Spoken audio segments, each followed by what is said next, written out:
Assalamualaikum warahmatullahi wabarakatuh. Perkenalkan, saya Lala Karni dari Prodi Pendidikan Agama Islam semester 5, NIM PI 0122148815. Di sini saya akan membuat tugas yaitu guna untuk memenuhi mata kuliah saya, yaitu pengembangan kurikulum. Dosen pengampu Mualimin MPD. Hai semua. Hari ini kita akan membahas tentang praktik pengembangan kurikulum di Indonesia, yaitu menjadi 2 poin. Yang pertama yaitu tentang pengertian kurikulum, dan yang kedua sejarah kurikulum di Indonesia. Baik, kita masuk pada poin pertama yaitu tentang pengertian kurikulum. Kurikulum merupakan nilai-nilai keadilan dalam inti pendidikan. Istilah tersebut mempengaruhi terhadap kurikulum yang akan direncanakan dan dimanfaatkan. Kurikulum merupakan subjek dan bahan pelajaran di mana diajarkan oleh guru dan dipelajari oleh siswa. Secara terminologi, kurikulum berarti suatu program pendidikan yang berisikan berbagai bahan ajar dan pengalaman belajar yang diprogramkan, direncanakan, dan dirancangkan secara sistematika atas dasar norma-norma yang berlaku dan dijadikan pedoman dalam proses pembelajaran bagi pendidik untuk mencapai tujuan pendidikan. Yang pertama, kurikulum pada masa sebelum kemerdekaan. Pada masa POC abad 17 dan 18, sistem pendidikan dikelola oleh gereja. Sistem ini tidak diatur oleh pemerintah pendidikan, melainkan oleh para pastor atau biarawati. Sistem yang digunakan berlandaskan dengan ajaran agama Nasrani yang menggunakan konsep asrama pula. Namun pada masa ini pendidikan hanya untuk tingkat dasar sebatas mengajar, baca, tulis, dan menghitung. Pada masa Hindia Belanda, Nusantara dikendalikan langsung oleh kerajaan Belanda. Sistem pendidikan sudah mulai terstruktur. Jenjang-jenjang pendidikan sudah ditetapkan dengan menganut prinsip-prinsip yang jelas. Secara umum, sistem pendidikan di Indonesia pada masa penjajahan Belanda sejak diterapkannya politik etis dapat digambarkan sebagai berikut. Pendidikan dasar meliputi jenis sekolah dengan pengantar bahasa Belanda, sekolah dengan mengantar bahasa daerah, dan sekolah peralihan. Pada masa pendidikan Jepang saat Perang Asia Timur Raya meletus pada tahun 1942 sampai pada tahun 1945, Indonesia tidak luput dari sasaran pendidikan tentara Jepang. Dengan pasukan gerak cepatnya, tentara Jepang dengan mudah dapat menaklukkan pemerintah Hindia Belanda pada awal tahun 1942. Dengan peralihan kekuasaan ini, tentu banyak perubahan baik dari segi politik, ekonomi, sosial, hingga pendidikan. Adapun sistem pendidikan di masa Jepang ini dapat dijabarkan sebagai berikut, yaitu pendidikan dasar Kokumin Gakko, sekolah rakyat. Lama studi 6 tahun termasuk SR adalah sekolah pertama yang merupakan konversi nama dari sekolah dasar 3 atau 5 tahun bagi pribumi di masa Hindia Belanda. Pendidikan lanjutan terdiri dari Sotochu Gakko, yaitu sekolah menengah pertama dengan lama studi 3 tahun, dan Kotochu Gakko, sekolah menengah tinggi, juga dengan lama studi 3 tahun.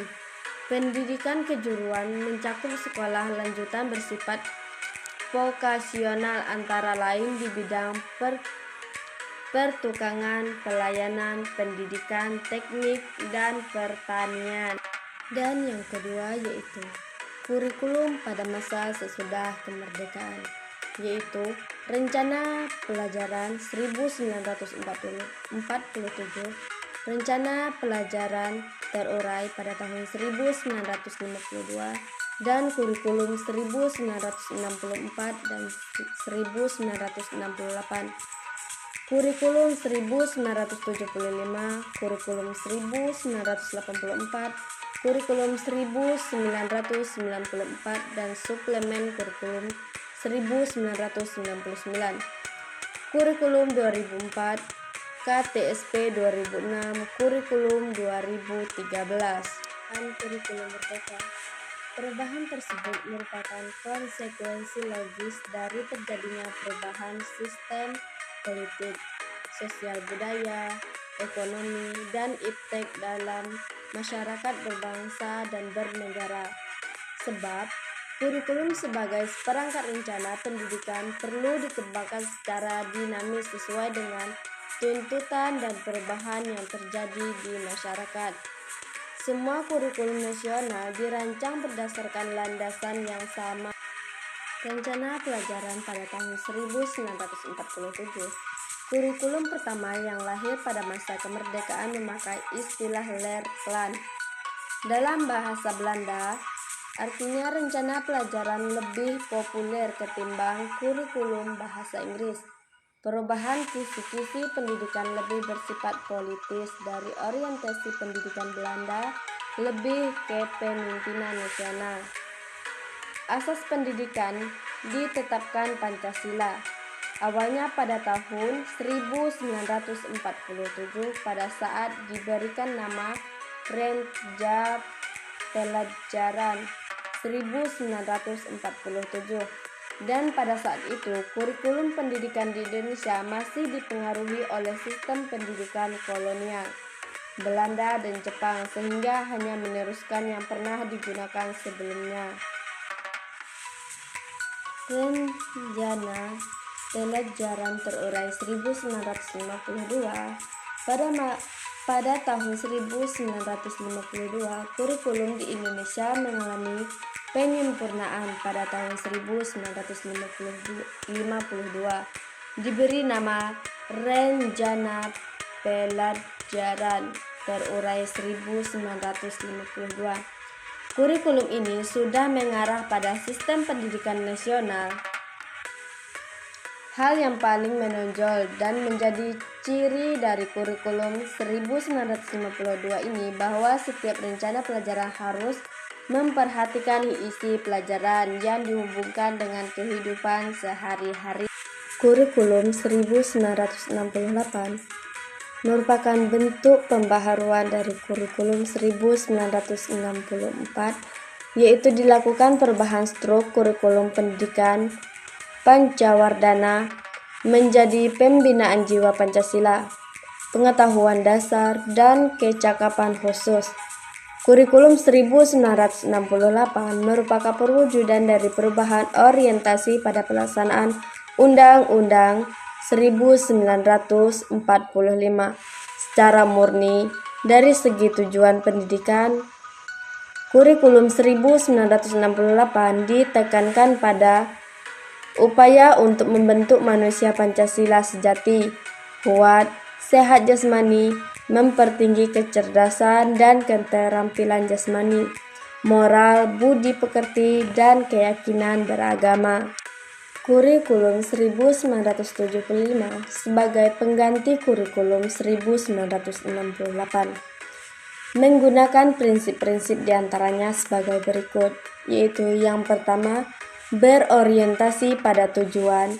Dalam hal ini, pemerintah merumuskan tujuan-tujuan yang harus dikuasai oleh siswa, yang lebih dikenal dengan hierarki tujuan pendidikan, yang meliputi tujuan nasional, tujuan institusional dan kurikuler, tujuan instruksional umum, tujuan instruksional khusus, dan yang selanjutnya yaitu menganut pendekatan integratif dalam arti bahwa setiap pelajaran memiliki arti dan peranan yang menunjukkan kepada tercapainya tujuan-tujuan yang lebih integratif.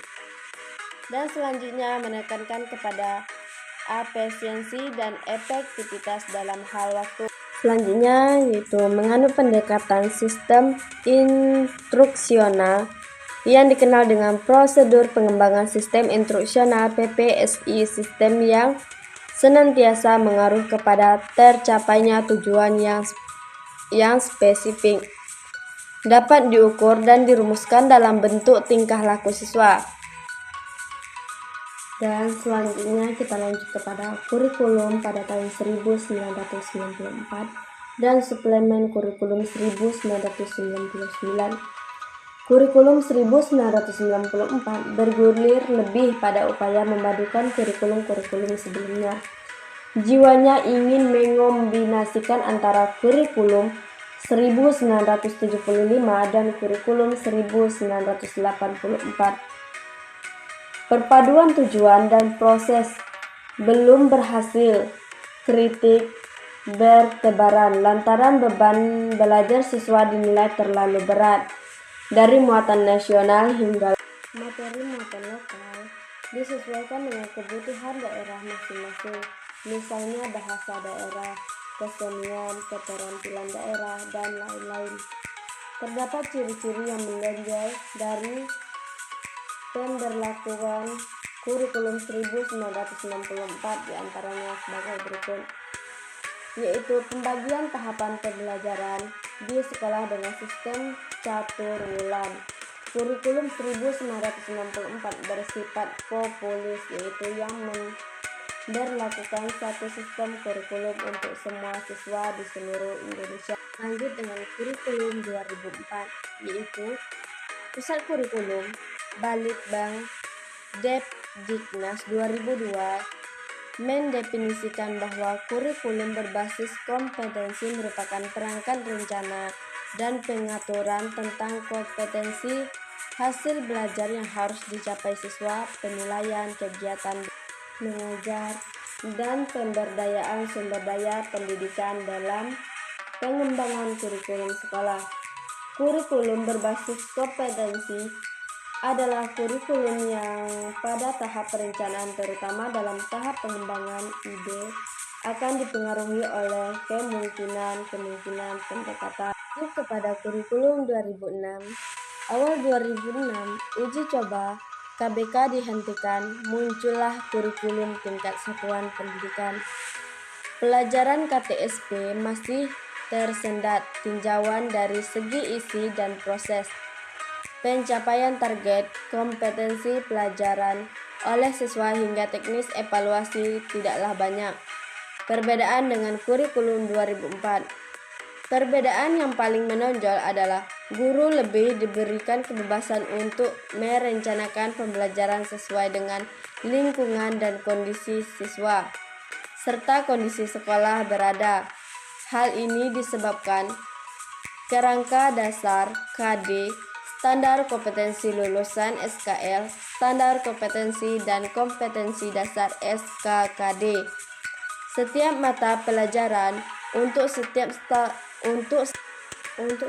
satuan pendidikan telah ditetapkan oleh Departemen Pendidikan Nasional. KTSP ini merupakan bentuk implementasi dari Undang-Undang Nomor 20 Tahun 2003 tentang Sistem Pendidikan Nasional yang dijabarkan ke dalam sejumlah peraturan, antara lain Peraturan Pemerintah Nomor 19 Tahun 2005 tentang Standar Nasional Pendidikan, yaitu masuk kepada bagian selanjutnya, yaitu kurikulum 2013. Kurikulum 2013 adalah kurikulum nasional sejak tahun 2013 sampai 2014. Kurikulum 2013 merupakan kurikulum nasional yang telah dikembangkan bertahun-tahun dan telah memenuhi dua dimensi kurikulum, yaitu rencana dan pengaturan mengenai tujuan isi dan bahan pelajaran, serta cara yang digunakan untuk kegiatan pembelajaran. A. Analisis kebutuhan lokal. B. Pengembangan kurikulum. C. Pemahaman tahapan kurikulum 2013. D. Penyesuaian rencana pembelajaran. E. Pengembangan materi pembelajaran. F. Implementasi. Masuk pada tahun kurikulum selanjutnya, yaitu kurikulum merdeka. Adalah kurikulum dengan pembelajaran intrakurikuler yang beragam, di mana konten akan lebih optimal agar peserta didik memiliki cukup waktu untuk mendalami konsep dan menguatkan kompetensi. Implementasi kurikulum merdeka pada proses pembelajaran lebih menggunakan pendekatan diferensiasi. Sementara itu, ciri khusus pada kurikulum ini untuk menunjukkan secara tegas posisi kediversian adalah mengkelompokkan capaian pembelajaran siswa berdasarkan fase pertumbuhan anak. Nah, kesimpulan di sini adalah Indonesia sering melakukan revisi terhadap kurikulum. Hal ini merupakan wujud suatu keinginan untuk meningkatkan mutu pendidikan negara Indonesia. Praktek pengembangan kurikulum di Indonesia terdapat pada tahun 1947, 1952, dan 1964, 1968, 1975, 1984, 1994, dan 2004 dan 2006. Mengapa di Indonesia sering melakukan revisi terhadap kurikulum? Hal ini karena kurikulum harus bersifat dinamis, yaitu relevan dengan perkembangan masyarakat. Referensi yang saya ambil yaitu dari Jurnal Pembina dan Pengembangan Kurikulum Bandung, Pustaka Matina Umar Humalik 1981,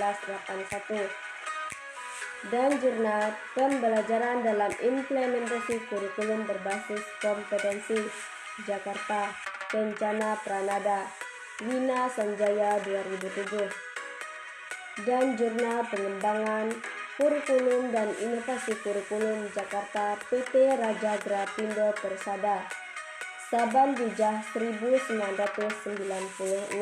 Baik, mungkin hanya inilah yang dapat saya sampaikan. Bila ada kesalahan penyebutan atau kata, mohon dimaafkan. Saya akhiri dengan wabillahi taufiq wal hidayah. Wassalamualaikum warahmatullahi wabarakatuh. Bye bye.